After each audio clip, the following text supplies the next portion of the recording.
Boum les gars, bienvenue sur JT Box. J'espère que tout le monde va bien. J'espère que vous êtes remis du week-end box de zinzin qu'on a eu. On va se calmer un peu. On va se faire une petite analyse avant fight. À la maison, en famille. Prends ton petit thé, tu connais. On va parler de Richardson Hitchins qui va combattre contre Gustavo Lemos le samedi 6 avril à Las Vegas en super léger, en 12 rounds, en moins de 64 kilos les gars. Ce combat, il est important. D'abord, je fais cette analyse parce que j'aime bien Richardson Hitchins, c'est un boxeur que j'aime énormément.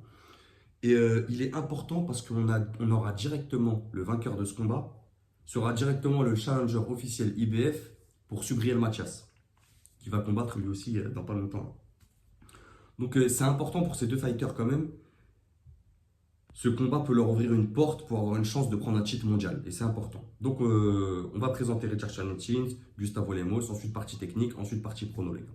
Donc Richardson Hitchins, boxeur américain, Brooklyn, top 9 mondial chez BoxRec, top 7 américain, il a 17 combats, 17 victoires, 0 défaite, 0 match nul, 7 victoires avant la limite. Richardson Hitchins les gars, c'est un gros technicien. C'est vraiment un pur produit new-yorkais, c'est un pur technicien. C'est 106 rounds dans les pattes depuis qu'il est passé pro en 2017. Il a 26 ans, droitier, 1m78. Il a 2 fights en 2023. Le dernier contre José Peda en septembre 2023, qui remporta la décision unanime en 12 rounds. Maintenant, Gustavo Lemos, boxeur argentin, surnom El Electrico. Tu comprendras pourquoi quand je vais parler de la technique. Top 29 mondial chez BoxRec et top 1 argentin. Il a 29 combats, 29 victoires, 0 défaite, 0 match nul et 19 victoires avant la limite. Il a 130 rounds depuis qu'il est passé pro en 2016, 28 ans, droitier 1m67, donc 10 cm un peu plus même de différence de taille.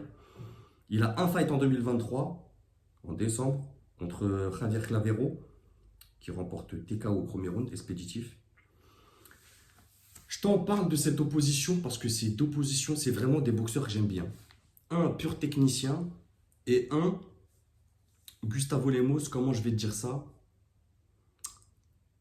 qui boxe à l'ancienne, tu vois, avec un léger pique-bout, tu vois, c'est intéressant. Mais on va rentrer directement dans la partie technique pour Richardson Hitchins, les gars, bon, pur produit new-yorkais, qui a gravité de 2016 à 2020.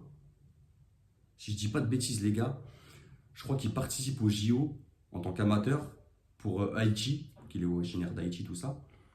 Et je crois que c'est sous l'égide de Mayweather Promotion. Mais vous me direz si je dis des bêtises. En tout cas, il est chez Mayweather Promotion de 2016 à 2020, c'est sûr. Ensuite, il signe chez Matchroom, donc Eddie Hearn, en 2021 ou 2022. Je ne sais plus. Vous me direz les gars si vous avez les dates en tête. Alors, Richardson Hitchins, les gars, c'est une grosse défense. Comme je vous ai dit, c'est un produit américain. Ça veut dire qu'il est à New York, qu'il écume les salles de New York, qu'il se part avec beaucoup de grands champions actuels. Grosse défense. C'est un travail à distance avec une garde un peu profil 3/4. Pas shoulder roll, mais profil 3/4. Tu vois, et c'est tellement bien maîtrisé, tellement élégant. C'est incroyable. Ceux qui ne le connaissent pas, qui vont le découvrir sur le ring, ils vont se régaler. C'est propre, tu vois. C'est un gros jab et un timing incroyable. Je crois, de sa génération, je vous répète, il a 26 ans, je pense que c'est un des meilleurs jabs à l'heure actuelle. Il y en a, tu vois, il y en a beaucoup. Mais je pense que Richardson Hitchins, pour moi, il fait partie de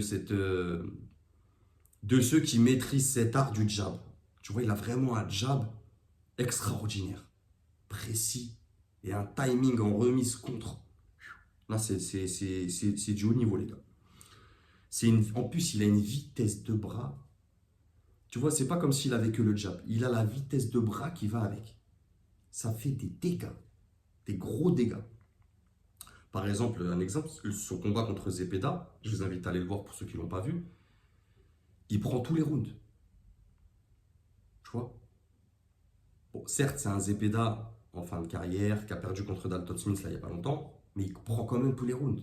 Tu vois, ça te montre l'excellence de sa technicité et de sa prise de poing. Tu vois, il a vraiment une intelligence de ring.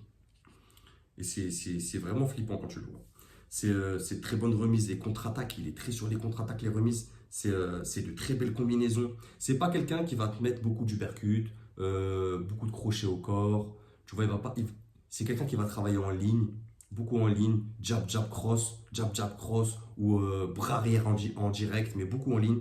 Tu vois, c'est propre, c'est très classe. C'est un boxeur très classe. C'est une boxe défensive, maîtrisée et efficace. C'est un bon cardio. C'est une bonne productivité, une bonne fréquence de bras. Tu vois, ce qui lui permet de remporter beaucoup de rounds. Lui, il n'y a pas de round d'observation, je vous le dis tout de suite. C'est au même titre qu'un Devin Haney, c'est des tacticiens, techniciens qui ils savent remporter des rounds. Et si tu vas pas chercher ton round, ils vont pas te le laisser.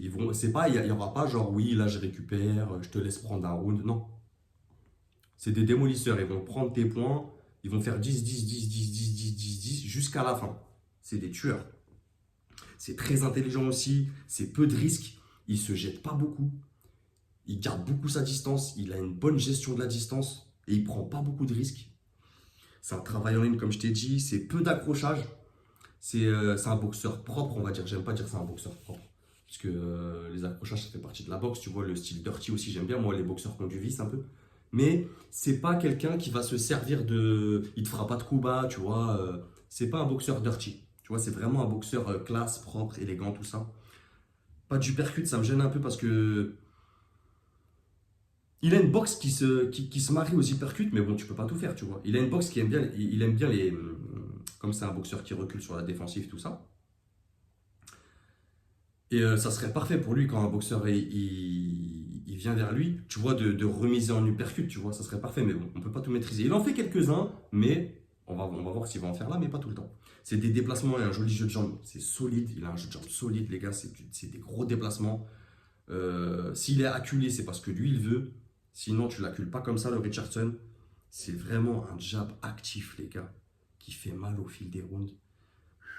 C'est une très bonne garde. Et il y a un point que je veux que vous notez qui est intéressant. S'il commence, si c'est pas un boxeur qui avance, mais si il commence, si on le voit dans ce fight-là, ou dans d'autres fights, hein, quand il commence à avancer sur toi, ça sent pas bon. Quand Richardson Hitchens avance, les gars, c'est que ça sent pas bon pour ton adversaire. Ça veut dire qu'il t'a cerné, ça veut dire que t'es pas une menace pour lui, il va te faire du mal. Il va te faire beaucoup de mal. Maintenant, partie technique pour Gustavo El Electrico. C'est un style un peu à l'ancienne. Quand je te disais, tu vois, centre de gravité bas, un peu un style pique-bout, emprunté, tu vois, mais pas non plus forcé. Tu vois, c'est vraiment, comme il est petit, je répète, il fait 1m67. Donc il fait beaucoup de roll-up. Tu vois, c'est des gros coups lourds, vraiment des coups lourds. C'est un gros frappeur. Il n'a pas un power punch sec. Tu vois, c'est pas sur une patate, il va t'envoyer l'autre bout du ring. Mais c'est un frappeur. C'est un rouleau compresseur. Il cogne dur et il te lâche pas. C'est une sangsue. Il te colle, il te colle, il te colle. Un gros encaisseur aussi. C'est solide, physique.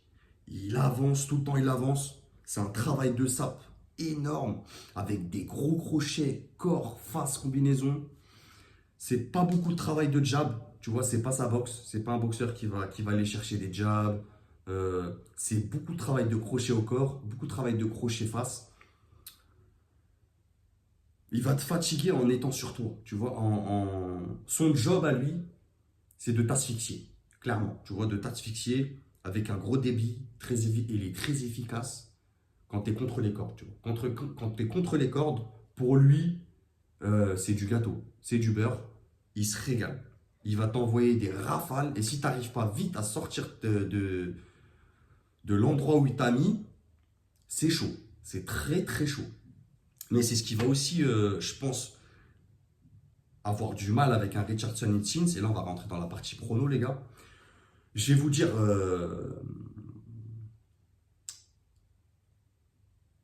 Richardson Hitchens à la décision. Décision unanime. Parce que je pense qu'il n'arrivera pas, Gustavo, à acculer Richardson contre les cordes. Et quand bien même Il y arrive. Hitchins, les gars, c'est trop intelligent. Ça veut dire qu'il aura les capacités techniques, tactiques et les capacités de déplacement avec son jeu de jambes de s'en sortir. Et ce boxeur, Gustavo Lemos, les gars, il rentre parfaitement dans le style qu'il aime bien, Hitchins. C'est un boxeur qui avance. Il a l'habitude et pour lui, c'est parfait, tu vois. Il va le boxer, je pense qu'il va le boxer, tenir à distance, gros travail de jab, sans se faire toucher. En plus, il a 10 cm d'allonge. Ça va être compliqué pour. Je pense que. Attention, Gustavo Lemos, les gars, c'est un charbonneur, c'est un gros boxeur. C'est pas Jojo qui débarque de sa barque. Non, non, non, non, non. C'est un tueur. Mais Richardson Hitchins, je pense que c'est au-dessus, les gars. Je pense qu'il va faire un travail de jab à distance, sans prendre trop de risques. Je pense pas qu'il va se laisser asphyxier par Gustavo. Il va se déplacer, tu vois, l'énerver. Je pense que Gustavo, il va pas arriver à le toucher, ça va l'énerver, il va être frustré.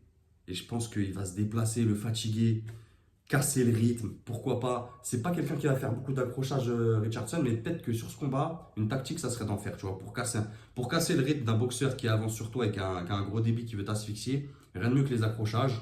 Et en sortie, dès que l'arbitre il te sépare, tu rentres, boum boum, gauche-droite et tu repars, tu vois bien. Mais gauche-droite sec, tu vois, sale. Donc pour moi, les gars, je pense Richardson Hitchins à la décision. C'était tout pour moi, les gars. Dites-moi ce que vous en pensez en commentaire. Abonnez-vous, donnez-moi de la force. On est ensemble. C'était JT Box. Ciao, les gars.